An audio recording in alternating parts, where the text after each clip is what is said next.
91வது சங்கீதம் 92வது சங்கீதம் 1லிருந்து 15 வரைக்கும் வாசிப்போம். மாறி மாறி வாசிப்போம். 92வது சங்கீதம் பக்கம் 729வது பக்கம். ஓய்வு நாளின் பாட்டாகிய சங்கீதம். கர்த்தரை துதிப்பது, உன்னதமானவை உமது நாமத்தை கீர்த்தனை பண்ணுவதும்,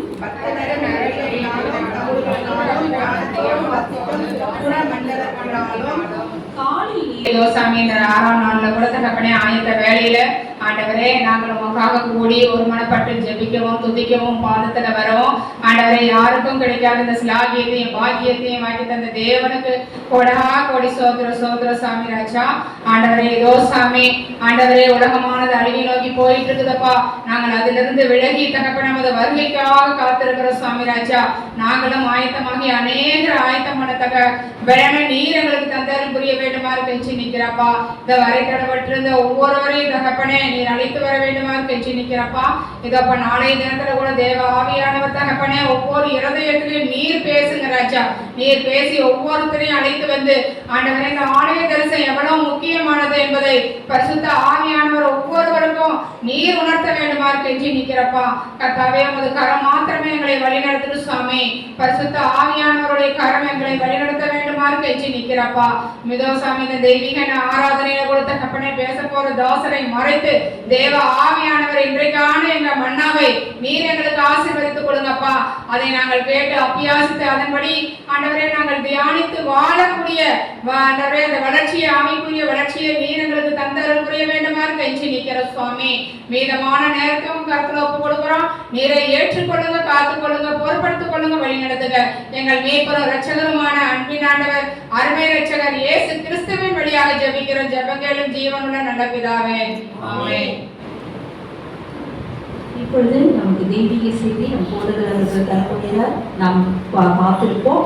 யூடிவி நேயர்களுக்கும் விசுவாச பிள்ளைகளும் பொறுமையாக காத்திருந்து தேவனுடைய ஆசீர்வாதத்தை பெற்றுக்கொள்வோம்.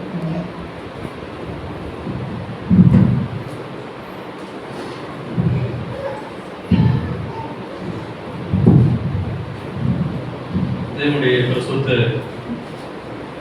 நாமத்திற்கு மகிமை உண்டாவதாக. இந்த மாலை வேளை உங்கள் அனைவரையும் ஆண்டவராக இயேசு கிறிஸ்துவின் இன்ப நாமத்தில் அன்போடு வாழ்த்தி வரவேற்கிறேன். உங்கள் அனைவருக்கும் என் இனிய ஓய்வு நாள் வாழ்த்தையை தெரிவித்துள்ளேன். யூடியூபிலே, ஃபேஸ்புக்கிலே பார்த்துக்கிறவர்களையும் தேவன் தாமே உங்களை ஆசீர்வதிப்பதாக. கர்த்தர் நல்லவராயிருந்து கடந்த வாரம் முழுவதுமாய் நம்மளை பாதுகாத்து இந்த நாளில் நாம் மீண்டுமாய் துதிக்கும்படியாக நல்ல ஒரு சீதோஷங்களை ஆண்டவர் கொடுத்துள்ளார்.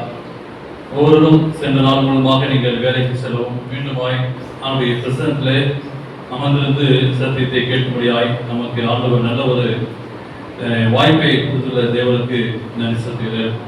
தேவன் தாமே உங்களுக்கு ஒவ்வொருவருக்கும் சமாதானத்தை தருவதாக. இதனாலே சகோதரர் கிருஷ்ணர் அவர்களை பார்ப்பது சந்தோஷம். தேவன் அவர்களை ஆசீர்வதிப்பாராக. நாம் ஒவ்வொரு வெள்ளிக்கிழமையும் குழந்தை படிக்கின்ற ஒரு அற்புதமான ஒரு பாடம் மலை பிரசங்கம். இந்த மலை பிரசங்கம் ஒவ்வொருடைய வாழ்க்கையிலும் அது நிச்சயமாகவே பார்க்கின்ற கேட்கிற உங்களுக்கும் அது நிச்சயமாகவே ஒரு ஆசீர்வாதத்தை தரும் என்று சொல்லி நான் நம்புகிறேன். இந்த மலை பிரசங்கம் நம்முடைய வாழ்க்கையும் ஒரு மாற்றக்கூடிய ஒரு பிரசங்கமாய் மாற வேண்டும். நாம் இதுவரைக்கும் எத்தனை இந்த மலை பிரசங்கத்தை எத்தனை செய்தி படிச்சிருக்கிறோம்? 6 செய்தி முடிச்சிட்டோம். எத்தனை பேர் 6 செய்தி கேட்டீங்க? 6 செய்தி கேட்டீங்களா? ரொம்ப சந்தோஷம். இப்படி நீங்க எல்லாம் கவனிச்சு வச்சீங்க. ஒரு நாள் ஒரு டெஸ்ட் வைப்போம், பைபிள் டெஸ்ட் வைப்போம். நான் இதெல்லாம் பிரசங்கம் பண்ணுமா நோட் பண்ணி வச்சுருக்கேன். இதுலேருந்து ஒரு நாள் சனிக்கிழமை ஒரு எக்ஸாம் எழுதுகிறோம். அதை உங்களுக்கு ஞாபகப்படுத்துகிறேன். இதுலேருந்து ஒரு நாள் ஒரு சனிக்கிழமை டெஸ்ட் வைக்க போகிறோம். அப்போ நீங்கள் அதை நோட் பண்ணி வச்சுருக்கீங்க. அப்போ இன்னைக்கு கேட்கப்படுற பிரசங்கம் 7வது செய்தி. இந்த 7வது செய்தியுடைய கீ டெஸ்ட் மைய வசனம் எங்க இருக்குன்னா மத்தேயு 5ஆம் அதிகாரம் 9ஆம் வசனம்.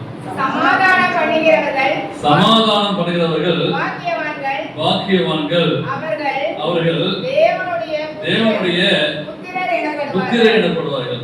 நிறைய வாசித்தே வந்தோம். அங்கு இறக்கப்படுவார்கள், பஸ்து திருப்தி அடைவார்கள், பூமியை சுதந்திரத்துக் கொள்வார்கள், அவரை தேவனை தரிசிப்பார்கள். அப்புறம் இன்னைக்கு வாசிக்கிறோம் சமாதானம் பண்ணுகிறவர்கள் பாக்கியவான்கள். அவங்க யாருன்னா தேவனுடைய புத்திரர் எனப்படுவார்கள். இது ஒரு வித்தியாசமான ஒரு செய்தி. ஒவ்வொரு நாளும் ஒவ்வொரு வாரமும் வித்தியாசமான செய்தி. இப்போ ஆண்டவர் இந்த பூமியில எதற்காக வந்தார் என்று நாம் பார்க்கும்போது சமாதானத்தை தேவன் கொடுக்க வந்தார். ஒரு முறை நம்ம மார்த்தாள் அம்மாவும் பாக்கிய அம்மாவும் அனகாமத்தூர்ல திருச்சபை ஊழிய ஆன்மீக நாட்டில் ஊழியம் பண்ணாங்க. அப்ப நான் சேர்ந்து ஊழியத்துக்கு போயிட்டு இருந்தேன். நடந்த சம்பவத்தை ஒரு சாட்சியை உங்களுக்கு சொல்றேன். அப்ப ஏன் இந்த சம்பவம் சொல்றோம்னா, ஒரு வீட்டில் நாங்கள் ஜெபம் பண்ண போறோம். ஒரு வீட்டில் நாங்கள் கதவை தட்டிக்கிட்டே இருக்கிறோம். கதவு தட்டுறோம், ரொம்ப நேரம் ஆச்சு, திறக்கவே இல்லை. நீங்க நல்லா கவனிச்சு பாருங்க, இது உயிருள்ள ஒரு சாட்சி. கதவு தட்டணும், யாருமே திறக்கல. சரி வாங்க பாஸ்டர் பக்கத்துட்டு போகலாம் அப்படின்னு பார்க்கும்போது இன்னொரு முறை தட்டி பார்க்கலாம் அப்படின்னு தட்டி பார்த்தோம். ஒரு அம்மா கதவை திறந்தாங்க. உடம்பெல்லாம் நனைஞ்சு போயிடுச்சு. சரிங்களா? என்ன பண்ணாங்க, கெரோசின் ஊத்திக்கிட்டு பத்திப்பட்டியை தேடிக்கிட்டு கொளுத்தலாமா அப்படின்னு பத்த வச்சிருக்கிறாங்க. அந்த பார்த்து நான் கதவை தட்டேன். வீட்டுக்காரன் குடிச்சிட்டு வீட்டில் கடை கதவை திறந்து பார்த்தோம். ஒரு கீழே ஒரு பம்பு ஸ்டவ் இருந்துச்சு, ஒரு தகவல் ஒரு கட்டில் இருந்துச்சு, பிள்ளைங்க இருக்கிறாங்க, செத்துலான்னு இருந்தோம். நீங்க யாரு, நீங்க எப்படி வந்தீங்க? எனக்கு தெரியாது. அவங்க பேர் மேரின்னு பேர். எனக்கு என்னன்னு தெரியாது. ஒரு மாடியில ஒரு சின்ன வீடு, ஒரு ஷீட்டு விழுந்துச்சு. அந்த வீட்டுக்கு போறோம். அழுதாங்க, சொன்னாங்க என் வீட்டுக்காரு கடன் வாங்கிட்டாரு, முடியல, செத்துடலாம், சூசைட் பண்ணலாம், பக்கம் குழந்தைங்க இருக்கிறாங்க. அதுபடியும் யார் அனுப்பிச்சான்னு தெரியும். சமாதானம் இல்லாமல் இன்னைக்கு துடிக்கிறார். ஆனால் ஆண்டவராகிய இயேசு கிறிஸ்து இந்த உலகத்திலே சமாதானம் இல்லாத பிள்ளைகளுக்கு சமாதான பெருவாக அங்கே இயேசு கிறிஸ்து இருக்கிறார். அப்ப ஒரு முக்கியமான ஒரு காரியம் எல்லாருக்கும் என்ன தேவை? சமாதானம் தேவை. ஒரு பீஸ்ஃபுல் ஒரு மைண்ட் இருந்தாதான் அது குடும்ப தலைவருக்கோ குடும்ப தலைவிக்கோ என்ன வேலை செஞ்சாலும் சரி, அது பிரசங்கமான முடிய அது போதனைக்கா இருந்தாலும் சரி, ஒரு சமாதானமா இருந்தாலும் சரி முடியும், ஒரு பிரசங்கம் பண்ண முடியும். அப்ப ஆண்டவர் என்ன பண்ணாரு, எங்களுக்கும் ஒரு சமாதானம் தேவை. அப்ப பணம் இருக்கும், சில பேருக்கு வசதி இருக்கும், ஆனா சமாதானம் இருக்காது. அப்ப எல்லா மதத்திலும் கேட்கின்ற ஒரு காரியம் என்ன செய்வாங்க, சமாதானம் தேவை, அவங்களுக்கு ஒரு ஒரு சந்தோஷம் ஒரு தேவை. அப்ப இதற்காக என்ன செய்யறாங்க, இன்னைக்கு டெய்லி நான் பார்த்துட்டே இருந்தேன், போகும்போது பாக்குறேன், இந்த ஒரு 4-5 கிலோ சட்டை போட்டுட்டே போவாங்க, நிறைய பேர் நடந்தே போறாங்க. அங்க சின்ன ஆட்டோ வந்து கொடுக்குறாங்க. என்ன தெரியுங்களா, இங்க இருந்து சமாதானம் எல்லாம் சொல்லி என்ன பண்றாங்க, ஒரு 4-5 கிலோ வேஸ்ட் தான் போறாங்க. அவங்க சொல்லுங்க பார்ப்போம், வேளாங்கண்ணிக்கு போறாங்க. அப்ப யோசிச்சு பாருங்க, அவங்க அறியாம செய்யறாங்க. ஆனா வாலிபங்க வயசானவங்க எத்தனையோ பேரு தள்ளிக்கிட்டே போறாங்க, உட்கார்ந்து வச்சு போறாங்க, இங்க இருந்து நடந்து போறாங்க, சரிங்களா? அப்ப ஏதோ விதத்துல எப்படியாச்சும் இந்த உலகத்துல நமக்கு சமாதானம் கிடைக்காதா, நடந்தாச்சும் போயிட்டு எவ்வளவு தூரம் நடந்து போவாங்க, நைட்ல படுத்துப்பாங்க, அங்க கேட்டு குளிச்சிருவாங்க, திரும்பி இந்த வேஸ்டி கட்டிப்பாங்க, அங்க போயிட்டு வந்து ஏதாச்சும் சமாதானம் கிடைக்குமா? ஏதோ உள்ளத்துல ஒரு பாரம், உள்ளத்துல ஏதோ ஒரு கஷ்டம், உள்ளத்துல ஏதோ ஒரு கவலை, ஏதோ ஒரு வேண்டுதல், பல வருஷமாக எனக்கு கிடைக்கலையே அப்படின்னா இந்த தெய்வத்தை தேடி போனா கிடைக்குமா, சமாதானம் கிடைக்குமா அப்படி சொல்லி போறாங்க. உலகத்துல ஒரு மிக சிறந்த ஒருவர் யார் என்று பார்க்கும் போது யாருக்கு கிடைக்கும் அப்படின்னா அவருக்கு ஒரு பேர் உண்டு. என்ன தெரியுங்களா? சமாதான பிரபு. அப்ப இந்த ஒரு தெய்வம் இருக்கிறாரு, நீங்க எங்க தேடி செல்ல வேண்டாம், அந்த சமாதான பிரபு உங்களை தேடி இருக்கிறார். அப்ப சமாதானம் பண்ணுகிறவர்கள் வாக்கியவான்கள். அப்ப ஆண்டவர் சொல்றாரு, கிறிஸ்துவர்கள் பேஸ் பார்க்கும்போது எப்படி இருக்கும், அவங்களுடைய முகம் ஒரு சமாதானமா இருக்கும். நம்ம பார்க்கும்போது நீங்க கிறிஸ்டினா அப்படின்னு கேட்டுக்கிறாங்களா, சரிங்களா? ஏன்னா ஆண்டவர் அந்த சமாதானத்தை கொடுத்துக்கிறாரு, அந்த மகிழ்ச்சியை கொடுத்துக்கிறாரு. நம்மளை பார்க்கும்போது அவங்களுக்கு ஒரு மகிழ்ச்சி, ஐயோ இவங்கள்ட்ட நம்ம காரியம் சொன்னா ஒரு சமாதானமா இருக்கு.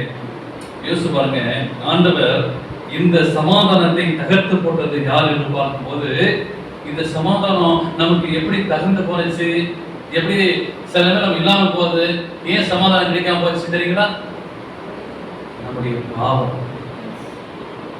இந்த சமாதானம் சில பேர்ல நம்ம இழந்து போகும்போது, நம்முடைய முகம் வாடி போகும்போது, நாம் கஷ்டப்படும் போது, நம்முடைய வாழ்க்கையில கண்ணீர் வரும்போது, ஏறிந்து பார்க்கும்போது, இந்த பாவம் எப்பொழுது உள்ளே பிரவேசித்ததோ அதனால ஆயிடுச்சு.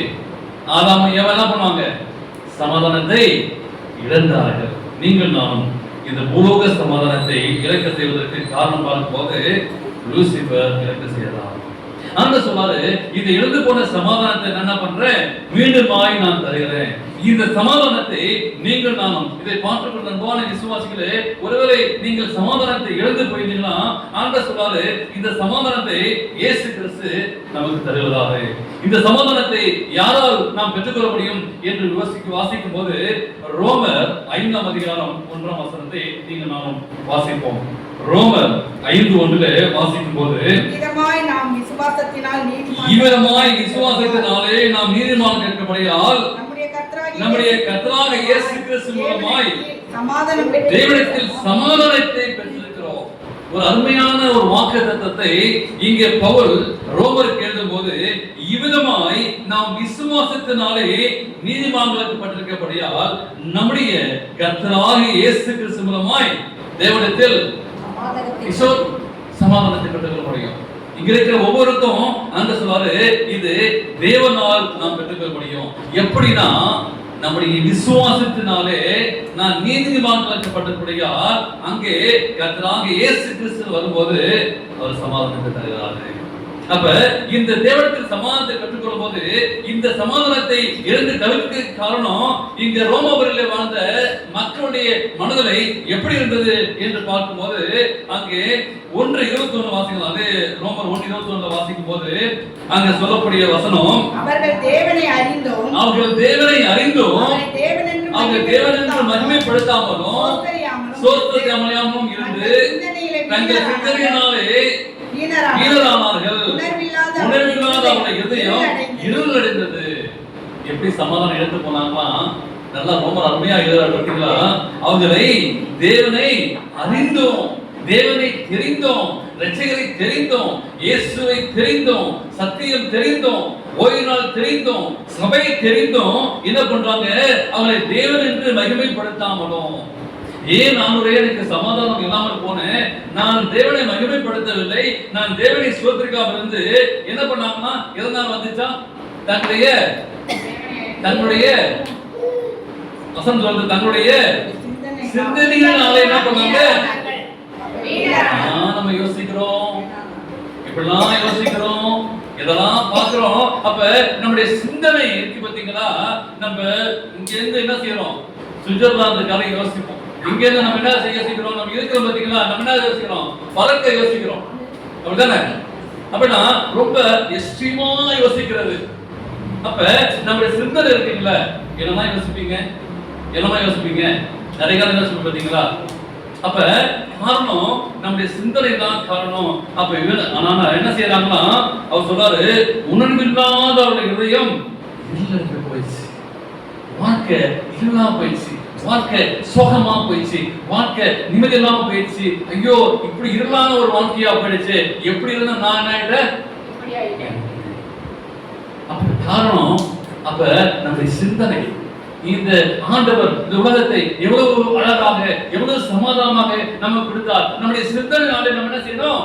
சீர்கெட்டு போனோம். தேவனுக்கு பிரியமானவர்களே, அப்படி இருதயம் இருளடைந்துச்சு. அப்ப நீங்கள் நானும் பாவத்தை விடுவதற்கு என்ன செய்யறோம்? நமக்கு அதுதான் இருக்குது, அதை விட்டு வரதுக்கு நமக்கு மனசு இல்லை. தன் இருதயத்தை நாம் திறந்து நீங்கள் நாமாக தேவ சமாதானத்தை பெற்றுக்கொள்ள வேண்டும். அப்ப காரணம் நம்முடைய வாழ்க்கையில் இருக்கிற ஒரு காரணம், எதிர்த்தில் இருக்கிற புறமையான ஒரு காரியம். அப்ப இப்பொழுது பாருங்க, உலகத்துல யுத்தம் நடக்குது, பிரச்சனை, போராட்டம் நடக்கிறது. காரணம், ஒரு நாள் என்ன பண்றாங்க? யுத்தம் அடைகிறாங்க. என்ன சமாதானம் இல்லாமல் போனது? அப்ப ஒவ்வொரு ஆண்டும் ஒரு யுத்தங்களும், நாட்டுக்கு நாடு யுத்தம் நடக்கிறது. அநேகர் யுத்த விதைகள் மறிக்கிறாங்க. நல்லா கவனிச்சு பாருங்க. அப்ப யுத்த வீரர்கள் மறிக்கிறாங்க. கூட யார் மறிக்கிறாங்க? ஒன்றும் அறியாத மக்களும் மறிக்கிறாங்க. யுத்த வீரர்கள் மத்தியில ஒன்றுமே அறியாத மக்களும் பாருங்க மறிச்சு போறாங்க. அப்ப நான் எப்படி வாழ்கிறேன்? என் தேசத்திலே, நான் வாழிய குடும்பத்திலே நான் சமாதானம் இல்லாமல் போகும்போது என்னுடைய வாழ்க்கை, என்னுடைய குடும்பம், என்னுடைய திருச்சபையில் இருக்கிற பிள்ளைகளுக்கு அது பாதிக்கும். ஒருவருடைய வாழ்க்கையிலே சமாதானம் இல்லாமல் போகும்போது பொதுவாக கணவனுக்கு சமாதானம் இல்லை, அது யாரை பாதிக்கும்? மனைவி பிள்ளைகளை பாதிக்கும். பாருங்க, அப்ப மனைவிக்கு சமாதானம் இல்லை. அப்ப காரணம் என்ன? அப்ப ஆண்டவர் எதற்கு இந்த கணவன் மனைவி என்ற ஒரு உறவை கொடுத்ததார், பிள்ளைகள் என்ற ஒரு உறவை கொடுத்ததார், குடும்பம் என்ற உறவை கொடுத்ததார். சரிங்களா? ஒருவேளை அப்பா டென்ஷனா வருவாங்க. அப்ப என்ன பண்ணுவாங்க? ஒரு குழந்தைய பார்த்து அப்பா என்ன பண்ணுவாங்க? அப்பா மனசு என்ன பண்ணும்? எல்லாம் மாறிடும். யோசிச்சு பாருங்க, ஆண்டவர் எதற்கு இந்த ஒரு குடும்பத்தை கொடுத்திருந்தார், எதற்கு ஒரு உறவை கொடுத்திருந்தார், எதற்கு ஒரு திருச்சபை கொடுத்திருந்தார். ஒருவேளை 6 நாள் வெளியே இருக்கிறோம், இந்த திருச்சபை ரொம்ப நமக்கு எப்படி இருக்கிறோம்? ஐயோ, இன்னைக்கு நான் சர்ச்சைக்கு போறேன். அப்ப இங்கிருந்து போகும்போது நம்ம மனசு எப்படி போகும்? ஒரு சமாதானமா இருக்கும். தேவனுக்கு பிரியமானவர்களே, இப்படிப்பட்ட சூழ்நிலை மத்தியிலே இன்னொரு வசனம் வாசிப்போம். ஆதியாகமம் 49:10 வாசிங்க. ஆதியாகமம் 49:10.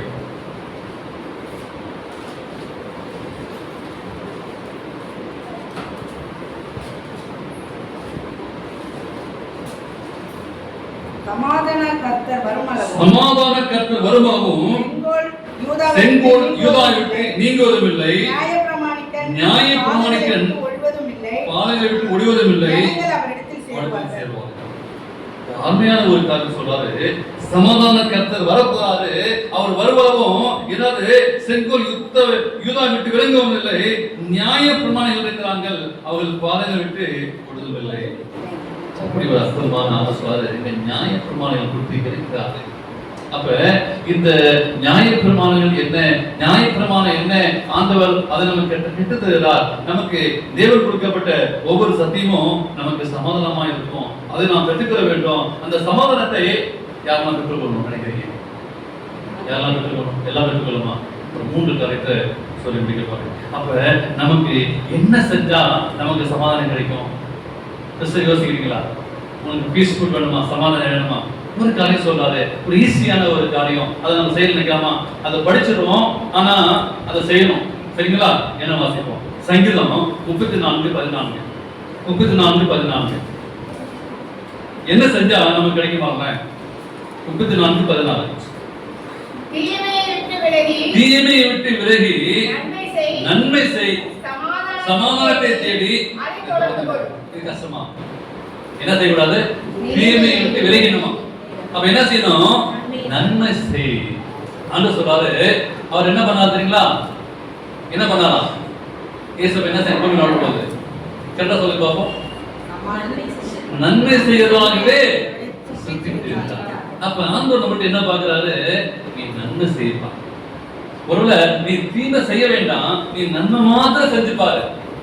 சரிங்களா? அப்படி இருக்கும் சமாதானம். அப்ப நன்மை செய், சமாதானத்தை தேடி அதை தொடர்ந்து கொள். உங்க வாழ்க்கையில நீ என்ன செய்ய யோசிக்கணும், என்ன செஞ்சு பாரு, நீ நன்மை செஞ்சு பாரு. அது வரைக்கும் சமாதானமா இருக்கும். யாருக்காச்சும் ஒருத்தவருக்கு ஒரு உதவி செஞ்சு பாருங்களேன், சமாதானமா இருக்கும். நன்மையே செஞ்சு பாருங்களேன். அப்ப கிறிஸ்துவனுடைய குணம் என்னன்னா என்ன தெரியுங்களா? நன்மை செய்யணும். அதுதான் நாம எதிர்பார்க்கிறாரு.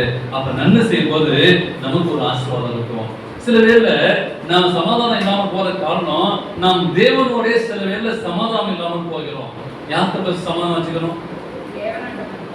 நம்ம என்ன பண்றோம்? நமக்கு நடக்கலாம். யார்கிட்ட வச்சுக்கிறோம்? நான் யார்கிட்ட வச்சுக்கிறோம்? யார்கிட்ட வச்சுக்கிறோம்? ஆண்டவரே என்ன பார்க்கலையா? ஆண்டவருக்கு கண்ணு இல்லையா? ஆண்டவர் செய்ய மாட்டீங்களா? இதெல்லாம் என்ன பார்த்துட்டு என்ன ஆண்டவரே அவர் பார்க்காத மாதிரியும், அவர் இன்னும் கண்ணு மூடிக்கிற மாதிரியும் நம்ம என்ன பண்றோம்? அப்ப கடவுள்கிட்ட எனக்கு சமாதானம் இல்லம் போது அப்ப என்ன செய்யணும்? ஆண்டவரோடு நான் சமாதானம் கற்றுக்கொள்ள வேண்டும். அப்ப பாவத்தால் தேவன் பிரிந்து பிரிக்கப்பட்டிருக்கிறோம். அப்ப கிறிஸ்து இல்லாட்டால் ஒன்றுமே செய்ய முடியாது. தேவனோடு ஒப்புரவாக வேண்டும். அப்ப இந்த சமாதானத்தை இருக்கிறதே அவர்தான். அவர் எப்படி தெரியாம இருப்பாரு? அப்ப ஆண்டவரே மாமியாக என் மேல் இறக்கமாயிரம் ஆனவரே, இந்த சமாதானத்தை பெற்றுக்கொள்வது சொல்லி கடவுளோடு ஒப்புரவாக வேண்டும். நீங்கள் கிறிஸ்துவோடு தூரமா இருந்தால் ஆண்டவரே கிறிஸ்துவோடு நீங்கள் சமாதானத்தை நீங்கள் பெற்றுக்கொள்ள வேண்டும். இரண்டாவதாக நம்ம குடும்பத்துல என்ன செய்யறோம்? மனிதர்களோடு சமாதானம் இல்லாம இருக்கும். குடும்பத்துல, திருச்சபையில, வேலை செய்யற இடத்துல, நாம் பணி செய்யற இடத்துல பிரிவினைகள். இப்படி பிரிவினைகள்னா ஒற்றுமையின் ஆவி இருந்தாதான் அங்க உடன்படப்பட்டாங்க சீசர்கள். அப்ப இப்படி பிரிவினை இருக்கும் போதும் நமக்கு சமாதானம் கிடைக்காது. அப்ப ஆண்டவர் நமக்கு சமாதானத்தை கொடுக்கிறார். அப்ப வார்த்தைகளால் சில டைம்ல என்ன பண்ணிருப்போம்? நம்ம என்ன பண்ணிருப்போம்? சில டைம்ல கோபமா பேசியிருப்போம். சரிங்களா? அப்ப என்ன இருக்கு? அதனால ஒரு திருக்குறள் சொல்லுங்க பார்ப்போம். செய்யினார் வடு இருக்கு. இந்த நாக்கால சொல்ற வார்த்தை பார்த்து ஒரு கேள்வி கேட்டானே, என் மனைவி என்ன கேட்டாங்க, இப்படி நம்பி இருந்தேன், அப்போ அவங்களுக்கே எனக்கு தெரியலையே. அது என்ன ஆயிடுச்சு? அந்த வடு பார்க்கும்போது என்ன செய்யும்? சமாதானம் தான். நாம் பேசக்கூடிய வார்த்தைகள் சில நம்ம ஹாஷா பேசும்போது அந்த வார்த்தை ஒன்றுமே பட்டிருக்க மாட்டோம். என்னைக்காச்சும் ஒரு வார்த்தை பேசிருப்போம், சமாதானம் இல்லாமல் அந்த சொல்றாரு, சமாதானம் பண்ணுகிறவர்கள் வாக்கியவான்கள் தேவனுடைய. அப்ப ஆண்டவர் சொல்றாரு, நீ என்னுடைய புத்திரர் இருப்பா. நீ செய்ய வேண்டிய காரியம் என்னன்னா, இன்னைக்கு உலகத்துல சமாதானம் இல்லாமல் இருக்கிறாங்க, கண்ணீரா இருக்காங்க. உடைய வேலை என்ன? என்னுடைய வேலை என்னன்னா, நீங்கள் நான் செய்ய வேண்டிய ஒரு காரியம் மற்றவர்களுக்கு சமாதானத்தை கொடுக்க வேண்டும். இந்த சமாதான சுவிசேஷத்தை நீங்க சொல்ல வேண்டும். மற்றவர்கள் அறிமுகமாக சமாதானம் பெற்றுக் கொள்வாங்க. இந்த உலகம் ஒரு நாள் அழிய போகிறது. இந்த உலகம் ஒரு நாள் அக்கினிக்கு இரையாக போகிறது. மறிக்க போகிறார்கள். இந்த சுவிசேஷத்தை நீங்கள் நாம் சொல்ல வேண்டும். எத்தனையோ பிள்ளைகள் சமாதானம் இருக்கிறாங்க. சரிங்களா? பல வருஷத்துக்கு முன்பாக ஜெயபிரகாஷ் எத்தனை கொலை? 9 கொலை. சரிங்களா? அவரை ஒரு நாள் யாரோ ஒருத்தர் தட்டி பார்த்து ஒழித்துக்கு போயிட்டு ஜோம் பண்ணி 9 பேரை கொலை பண்ணிட்டேன், எப்பொழுது எல்லாரையும் நான் கொலை பண்ணிட்டேனே அப்படி சொல்லி தட்டி பார்த்து அவருடைய வாழ்க்கையானவர் ஆசைப்பட்டார். அப்ப சமாதானம் இன்னைக்கு ஆண்டவர் தருகிறாரு, அதை பெற்றுக்கொள்ளணும். அது நமக்கு ஒரு ஆசீர்வாதத்தை ஆண்டவர் தராரு. அப்ப என்ன செய்யணும்? நன்மை செய்யும்போது நமக்கு என்ன கிடைக்கும்? சமாதானம். இரண்டாவதாக என்ன நம்ம கிடைக்கும்? திரும்பவும் சொல்றேன், நல்லா கவனிச்சு பாருங்க, தயவு செய்து லிசன் பண்ணுங்க. நமக்கு எப்படி சமாதானம் கிடைக்கும் அப்படின்னு பார்க்கும்போது சங்கீதம் 119, 165 இது ரொம்ப கஷ்டமே இல்லை, எல்லாம் செய்யலாம். ஆனா நம்ம செய்ய மாட்டோம். நல்லா கவனிக்கிறீங்களா? நல்லா கவனிச்சு பாருங்க, வசந்த படிச்சு பாருங்க. 119, 165 உம்முடைய வேதத்தை நேசிக்கிறவருக்கு ரொம்ப கஷ்டமா? இல்லை. என்ன செய்யணும் சிஸ்டர்? இது என்ன செய்யணும்? நேசிக்கிறவர்களுக்கு மிகுந்த சமாதானம். நேசிக்கிறதுனா இது எனக்கு ரொம்ப பிடிக்கும் அப்படி சொல்லி நேசிக்கிறதா? வாசிச்சாதான் நேசிக்க முடியும். அப்ப இன்னைக்கு எத்தனை பேர் இந்த பைபிள் வாசிங்க? கைத்துக்க வேண்டாம், சரிங்களா? அப்ப இதுதானே கஷ்டமா இருக்கு. இதெல்லாம் செய்யலாம், பிசாசு என்ன செய்யலாம்? நம்ம ஸ்டாப் பண்ணிடலாம். பைபிள் ஒரு பக்கம் இருக்கட்டும், சரியா? நீ செல்போன் எடுத்துக்க, அதை பாரு, சரிங்களா? வேதத்தை நேசிக்கிறோம் சொல்றாரு. ஆனா நம்ம என்ன பண்றோம்? வேதத்தை நேசிக்கிறவர்களுக்கு காலைல எழுந்து ஐயோ இந்த பைபிள் எடுத்து வாசிப்போம். வாசிக்க என்னமா பிசாசு விடுறானா? அப்பதான் வந்து என்ன செய்யலாம்? இன்னைக்கு பரவாயில்ல, இன்னைக்கு ஒர்க், கிச்சன்ல ஒர்க் நிறைய இருக்கு, இன்னைக்கு ஹஸ்பண்ட் அனுப்பணும், அதை பாரு, இன்னைக்கு பிள்ளை அனுப்பணும், அதை பாரு, பைபிள் அப்புறம் வாசிக்கலாம். அப்புறம் ஆயிடும், டயர்ட் ஆயிடும். அங்க பாரு ஒரே பாத்திரம் அழுக்கா இருக்கு பத்தியா, அதை கழுவு போடு, அப்படி ஆயிடும். அப்படி ஆயிடும். மதியம் 11 மணி ஆச்சு பத்தியா, மதிய சாப்பாடு. இப்படியே என்ன செய்யலாம்? ரொட்டேஷன் ஒர்க் வந்து எடுத்துக்கணும். எப்படி சமாதானம் கிடைக்கும்? அப்ப ஆண்டவர் சொல்றாரு, வேதத்தை நேசிக்கிறவருக்கு இந்த சமாதானம் உண்டு. நீங்க வேதத்தை வாசிக்க அதுல கிடைக்கின்ற ஒரு ஆதரவான வார்த்தை படிச்சு பாருங்க, அனுபவிச்சு பாருங்க. ஒரு அற்புதமான இந்த புத்தகம் நமக்கு சமாதானம். தயவு செய்து ஒருவேளை வாசிக்க மாட்டீங்கன்னா இங்கேருந்து போகும்போது ஒரு தீர்மானம் பண்ணுங்க. ரொம்ப அதிகமாக இருக்கும், ஒரு 10 வருஷம், ஒரு அதிகாரம் கூட நான் சொல்ல மாட்டேன், ஒரு 10 வருஷம் வாசிப்பாங்க. இந்த 10 வருஷத்துல ஆண்டவர் பேசுவார். அந்த 10 வருஷத்தை பார்த்து நீங்க ஜெபம் பண்ணுங்க, ஆண்டவர் பேசுவாரு. வேதத்தை நேசிக்கிறதுக்கு இந்த சமாதானம் உண்டு. ஃபர்ஸ்ட் நீங்க நன்மை செஞ்சு பாருங்க, அப்படி வாசிச்சோம். ரெண்டாவதாக இங்க ஆண்டவர் சொன்னாரு, வேதத்தை நேசிச்சு பாருங்க. வாழை பிள்ளைங்க, பெரியவங்க, வயசானவங்க யோசிச்சு பாருங்க. நம்ம வேதத்தை கொடுத்துட்டு எந்த பைபிள் இல்லை பாஸ்டர் எப்படியாவது சொன்னீங்கன்னா வாங்கி கொடுத்துறோம். ஏதாச்சும் பைபிள் இல்லாமல் இருக்கிறீங்களா? வீட்டில் பைபிள் இல்லாமல் இருக்கீங்களா? இருக்குல்ல, 1க்கு 2 பைபிள் இருக்கு. எனக்குலாம் 7 பைபிள் இருக்கு. ஒரு இங்கிலீஷ் பைபிள் இருக்கு, ரெஃபரன்ஸ் இருக்கு, தமிழ் பைபிள் இருக்கு, அப்படிலாம் இருக்கு. ஆனா நம்ம என்ன பண்றோம்?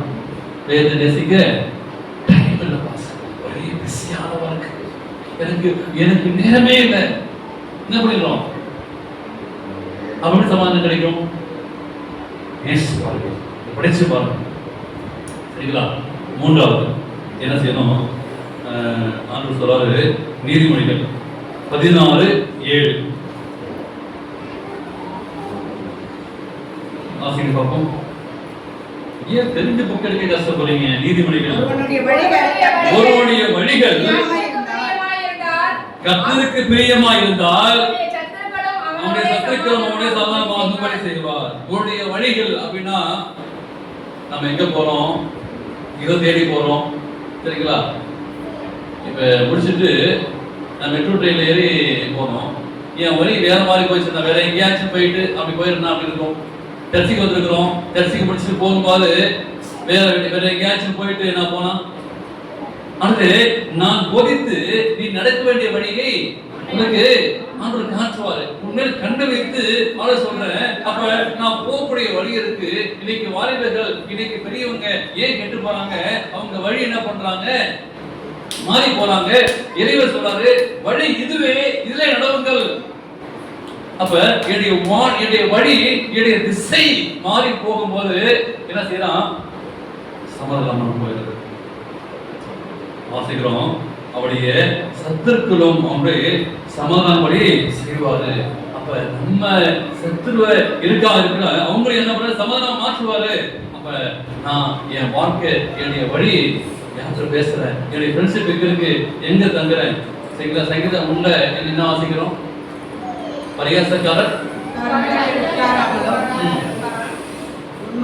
துர்மார்க்கர் நிற்கும் இடத்தில் இல்லாமலும் பாவிகள் இருந்து. அப்ப சில பேர் இந்த ரோட்ல போடுறது, டீ கடை பெஞ்சில் உட்கார்ந்து பேசுறது, அப்ப அவங்க அம்மா யார் தெரியுங்களா? கிண்டல் அடிச்சு பேசக்கூடியவங்க. இப்படி இடத்துல நீங்க போறாங்க. அப்ப இரவும் பகலும் தியானமா இருக்கிற மனுஷன் இங்க வேதத்தை நேசிக்கிறவர்களுக்கு சமாதானம் உண்டு. அப்ப என் வழி எப்படி இருக்கு? லேடிஸா இருக்கிறோம், அன்பான சகோதரர், நீங்களும் இருக்கிற ஒவ்வொரு பிள்ளைகளும் அவங்களே என் வழி எப்படிப்பட்ட வழியா இருக்கு? ஒரு முடிச்சுட்டு நேரம் என்ன பண்ணுவாங்க? யார் வீட்டில் காத்துட்டு இருப்பான்? மனைவி காத்துட்டு இருப்பாங்க. டியூட்டி முடிச்சுட்டு வேலைக்கு போற ஹஸ்பண்டா பண்றாங்க, போகக்கூடாத வழிக்கு போயிட்டு எங்கேயாச்சும் போயிட்டு என்ன பண்றாங்க? போகும்போது என்ன ஆயிடுச்சு? வீட்டுல வழிகள் எப்படி இருக்கிறது? நான் போகக்கூடிய பாதைகள் எப்படி இருக்கிறது? காலேஜ் போறக்கூடிய பிள்ளைகள் என்ன பண்றாங்க தெரியுங்களா? அன்னைக்கு என்ன பண்றாங்க? ஒரு காரியம் பார்த்தேன், உள்ள ஒரு சாதா ட்ரெஸ் போட்டுக்கிறாங்க, மேல என்ன பண்றாங்க? ஒரு யூனிஃபார்ம் போட்டுக்கிறாங்க. கொஞ்ச தூரம் வராங்க, அந்த யூனிஃபார்ம் என்ன பண்றாங்க? கைத்து வச்சுக்கிறாங்க. பார்த்தா உள்ளுக்குள்ள ஒரு மாடர்ன் ட்ரெஸ்ஸா இருக்கு. வெயிட் பண்றாங்க. அந்த இடத்துல பைக் ஓட்டுல ஒரு ஆளு போயிடுறாங்க. அப்ப காலேஜ் போற ரூட்டு மாறி என்ன போயிடுச்சு? வேற எது பிக்கப் பாயிண்ட்ல போயிடுச்சு. இதுதான் நம்முடைய வாழ்க்கை வீணாக காரணம். நான் ஃபர்ஸ்ட் ஆசை பார்த்தீங்களா? இது சிந்தனைனாலே சமாதானம். என்ன யோசிக்கிறோம்? என்ன செய்கிறோம்? ஏன் சமாதானம் இல்லை? சமாதான பிரபு இந்த பூமியில வந்தால் நமக்கு சமாதானத்தை கொடுத்தாலே இவைகளாம் நம்முடைய வாழ்க்கையிலே நாம் எடுத்துக்கிறோம். கிறிஸ்து தான் சமாதான பிரபுவா இருக்கிறார். அப்ப ஷாலோம் என்றால் சமாதானம். ஆண்டவர் நமக்கு என்ன பண்றாரு? ஒரு சமாதானத்தின் நாள். ஷோகம் அப்படின்னா சமாதானம். அப்ப ஆண்டவர் நமக்கு ஒரு ஓய்வு நாளை கொடுத்துருக்கார். ஆண்டவர் எல்லோரும் இந்த ஓய்வு நாளை ஒரு இடைப்பார்வை பெற வேண்டும், இந்த பரிசுத்த ஜீவியத்திலே இணையும் என்று சொல்லி தேவனோடு தொடர்பு கொள்ள வேண்டும். சில பேர் என்ன பண்றாங்க? நட்டக்கல்லை தெய்வம் ஒன்றை நாடி புட்புசம் செய்து சுத்தி வந்த முணுமுணு என்று சொல்லி மந்திரமோட நட்டக்கல்லும் பேசுமோ நாத நினைக்கையில் சுட்ட வெற்றி சுவையோடு பொய் தெய்வம் சாத்தான் பொய் தெய்வத்தை வணங்க சொல்லி சாத்தான் என்ன செய்யறான்? அறியாமல் போறாங்க. நட்டக்கல்லை என்ன பண்றாங்க? அதுதான் தெய்வம் அப்படின்னு சொல்லி போறாங்க. அங்கன்னா அதை சுத்தி வந்தா என்ன கிடைக்கும்? சமாதானம் கிடைக்கும். என்ன பண்றாங்க? சுத்தி வராங்க. அப்ப அதனால கிடைக்காது சமாதானம் என்று சொல்லி என்ன செய்யறாங்க? உங்களுக்கு சந்தனம் போட்டு வச்சா சமாதானம் கிடைக்காது. அப்ப எனவே கிறிஸ்துவோடு நீங்கள் வாழும்போது சமாதானம் பெறுவதுதான். சந்தனம் போட்டு வச்சுட்டா சமாதானம் கிடைச்சிடாது. சமாதானம் பெறுவாங்க. இயேசு கிறிஸ்து நமக்காக நம்முடைய ஜீவனை கொடுத்துள்ளார். அந்த கிறிஸ்துவை வரும்போது நமக்கு ஆண்டவர் நமக்கு சமாதானம் பெறுகிறார். ஒரே வசனம் வாசி முடிப்போம். யோவான் 20:19 வாசிங்களேன். யோவான் 20:19. வாரத்தின் முதல் நாளாகிய அன்றைய தினம் சாயங்கால வேளையிலே சீஷர்கள் கூடியிருந்த இடத்தில் யூதர்களுக்கு பயந்ததினால் கதவுகள் மூடப்பட்டிருக்கையில் இயேசு வந்து நடுவே நின்று உங்களுக்கு சமாதானம் என்றார். இயேசு கிறிஸ்து நமக்காக மரித்து உயிர் செல்லுவோம். நம்முடைய வாழ்க்கையிலே ஒரு நாள் நீங்கள் நன்மாக ஒரு நாள் மரிப்போம் அல்லது உயிர் செல்வோம். அப்பொழுது அந்த நாள் காலையிலே இயேசு கிறிஸ்துவை காண வேண்டும். அப்பொழுதுதான் இயேசு கிறிஸ்து மரித்து உயிர் எழுதும் போது என்ன சொன்னாரு? இயேசு வந்து நடுவிலே நின்று சமாதானம் என்றார். கிறிஸ்து நமக்காக மரித்து அந்த உயிர் செய்த தெய்வம் என்னைக்கும் பரலோகத்திலே சமாதானம் பெறுவா இருக்கிறார். அந்த இயேசுவை நீங்கள் நாமாக சீக்கிரமாய் நம்ம காணப்போகிறோம். அந்த இயேசுவின் வருகையிலே ஒருவேளை நீங்கள் நாளும் மரித்தாலும் அல்லது மறுபமாக்கப்பட்டாலும் நம்ம சமாதான பிறகு நமக்கு முன்பாக வந்து அந்த சமாதானத்தின் தேவன் எப்படி நமக்கு ஒரு வாக்குத்தத்தை கொடுத்தாரோ சமாதான பிறகுகள் வாக்கியம் நீங்கள் தேவனுடைய புத்திரராய் இருந்தால் அவரோட கூட சேர்ந்து நாம் பரலோகத்துக்கு செல்லக்கூடிய வாக்கியத்தை பெற்றுக்கொள்வோம். அப்படி ஆசீர்வாதத்தை பெற்றுக்கொள்ள தேவன் கிருபை செய்வாராக. ஆமென்.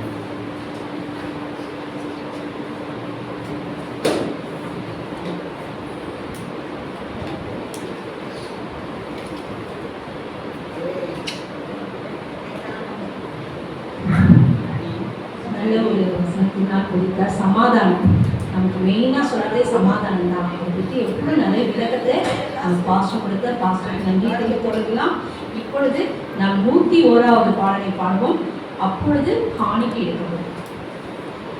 சமாதானம் போதும் இயேசு கிறிஸ்து இவர்தான்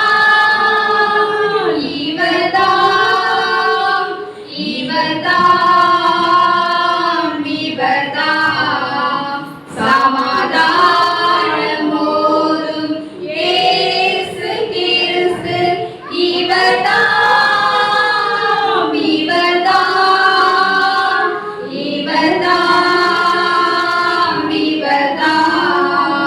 நமதாதி பிதாவின் திருப்பலன் இவர் அடுகுலர் இவர் மடுவேலர் இவர் சமாதானம் போதும் இயேசு கிறிஸ்து இவர்தான்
முடிவு ஜபத்தை மத்தியில் அன்பர் செய்வாங்க. முன்னணி ஜெபிக்குமாறு கேட்டுக்கொள்கிறேன்.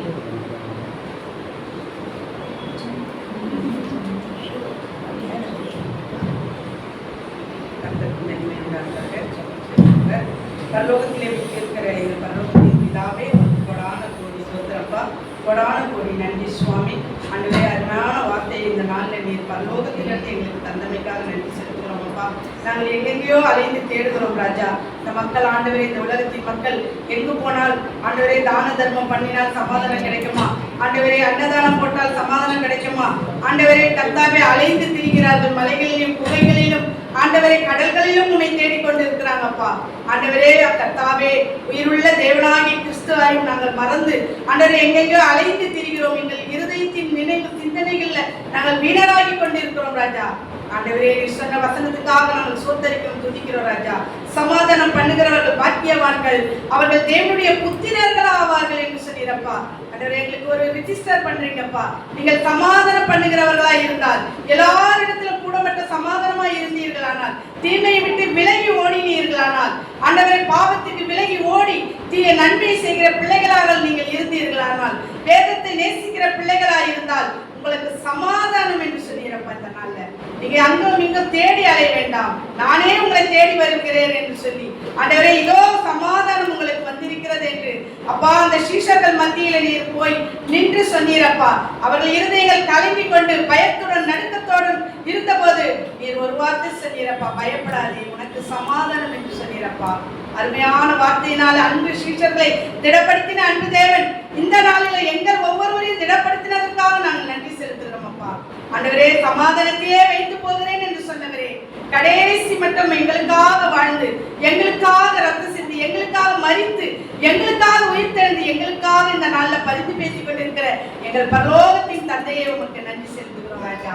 எங்களுக்கு சமாதானத்தை நீர் தந்து கொண்டிருப்பதற்காக நன்றி செலுத்துகிறோம் அப்பா. ஆண்டவரே, வேதத்தை நேசிக்கிறவர்களுக்கு இடரில்லை, அவர்களுக்கு சமாதானம் என்று சொன்னீரப்பா. ஆண்டவரே, அந்த சமாதானத்தை தாங்க ஆண்டவரே, சத்துருக்களையும் உங்களுக்கு சமாதானமாக்கி போடுவேன் சொன்னீரப்பா. எங்களுடைய வழி உமக்கு பிரியமாய் இருந்தால் சத்துருக்களையும் சமாதானமாக்குவேன் என்று சொன்னார் தேவனே. அப்பா, நாங்கள் இந்த உலகத்தின் வழிகளில் நாங்கள் போனாலும் கர்த்தருடைய வழியை விட்டு செல்லாதபடிக்கு எப்பொழுதும் உண்மையே நோக்கி காத்திருக்கிற பிள்ளைகளாகவும் உம்முடைய வழித்தடத்தை பார்த்து நாங்கள் நடக்கிற பிள்ளைகளாக வரணும் ஆண்டவரே. ஆண்டவர், இதுவரைக்கும் எப்படி இருந்தோமோ இந்த நேரம் நாள் வேலையில ஆண்டவர் 3 காரியங்கள் சொன்னாரப்பா. தீமை விட்டு விலகணும், வேதத்தை நேசிக்கணும், ஆண்டவரே உன் கர்த்தருடைய வழியில நடக்கணும் என்ற அந்த 3 காரியங்களை இந்த நாள்ல சொன்ன தேவனுக்கு நாங்கள் நன்றி செலுத்துகிறோம்ப்பா. அதுல ஏதாவது நாங்கள் குறையுள்ள பிள்ளைகளா இருந்தால் இந்த நாள்ல திருந்துவதற்கு ஒரு சந்தர்ப்பத்தை தாங்க ஆண்டவரே. எங்களை ஒரு விஷயமாக மன்னித்து எங்கள் மேல் கிருபையா இருங்க ஆண்டவரே. எங்களுக்கு வழியை போதிய ஆண்டவரே, உம்முடைய வழியை காட்டுங்க ஆண்டவரே. உம்முடைய கிருபையினால் முடிசூட்டுங்க ராஜா. ஆண்டவரே, வந்தது வந்தவண்ணமாய் செல்லாதபடிக்கு உம்முடைய சமாதானத்தை நாங்கள் கொண்டு போகிற பிள்ளைகளாக இந்த இடத்துக்கு செல்லும்படி கிருபை செய்யப்பா. ஆண்டவரே, விசேஷமாய் வந்திருக்கிற ஒவ்வொரு சகோதர சகோதரிகளையும், முதியவர்களையும், வாலிப பிள்ளைகளையும், சிறு குழந்தைகளையும் உம்முடைய கருத்தில் ஒப்பு கொடுக்கிறப்பா. பிள்ளைகள் ஒவ்வொரு நேரத்திலும் உம்முடைய சமாதானத்தை இழந்து போகாதபடிக்கு கர்த்தருடைய சமாதானத்தை அப்பா பெட்டகத்துல வைக்கிறது போல அவர்கள் இருதயத்துல வைத்து ஆண்டவரே உம்மை நேசிக்கிற பிள்ளைகளாக ஒவ்வொருவரும் மாறுபடிக்கிறது செய்யப்பா. யூடியூப்ல பாக்குற பிள்ளைகளும் இந்த நேரத்துல சமாதானத்தை இழந்திருந்தால் இந்த சமாதானம் அவர்களுக்கும் போய் செல்லும்படிக்கு கிருபை செய்கிறாரா. உயிருக்கு போராடி கொண்டிருக்கிற பிள்ளைகள் மருத்துவமனையில அழுது கொண்டு இருந்தால் அவர்களுக்கு இந்த சமாதானம் போய் செல்லட்டாண்டவரே. கடன் பாரத்துல இருந்து ஆனா எங்களுக்கு விடுதலை இல்லையே, யாரும் எங்களுக்கு வந்து சமாதானம் சொல்ல ஒருவரும் இல்லையே என்று கலங்கி கொண்டு இருக்கிற பிள்ளைகளுக்கு இந்த சமாதானம் செல்லட்ட ஆண்டவரே. இந்த உலகத்துல ஆண்டவரே கர்த்தாவே யுத்தங்களின் செய்திகளை கேட்டுக்கொண்டிருக்கோம்ப்பா. அந்த இடத்துல இந்த சமாதானம் போய் செல்லட்ட ஆண்டவரே. கர்த்தாவே, எங்க சமாதானம் இல்லையோ அந்த இடத்துல தேவனாகிய கிறிஸ்து என்னும் சமாதானம் அந்த இடத்துல செல்லும்படிக்கு கிருபை பாராட்டுங்கப்பா. உங்களுடைய சமாதானம் பெரிதாக இருப்பதற்காக நாங்கள் நன்றி செலுத்துகிறோம்ப்பா. அதை பெற்றுக்கொள்ள ஒவ்வொரு நாளும் நாங்கள் தகுதி பெற எங்களை வழி நடத்துங்க ராஜா. அப்பா, அருமையா எடுத்து கொடுத்த மகனை ஆசீர்வதிங்க அப்பா. அவருடைய ஊழிய பணிகளை விசேஷமா ஆசீர்வதிங்க அப்பா. அவருடைய மனைவி பிள்ளைகளை ஆசீர்வதிங்கப்பா. ஆண்டவரே, நாளைய தினத்தில் எடுக்கிற காரியங்களிலும் ஒவ்வொரு நிகழ்ச்சியிலும் ஆண்டவரே அப்பா பாஸ்டர் கொண்டு வருகிற தூதிலையும் உங்களுடைய கிருபை இருந்து வழி நடத்துகிறோம். எல்லா வல்ல இயேசு கிறிஸ்துவின் மூலம் ஜெபிக்கிறேன் ஜெபங்கள் ஜீவனுள்ள நல்ல பிதாவே, ஆமென். ஆத்துமாவே கர்த்தரை ஸ்தோத்திரி, ஆத்துமாவே கர்த்தரை ஸ்தோத்திரி, சகலவானும் பரமாத்மா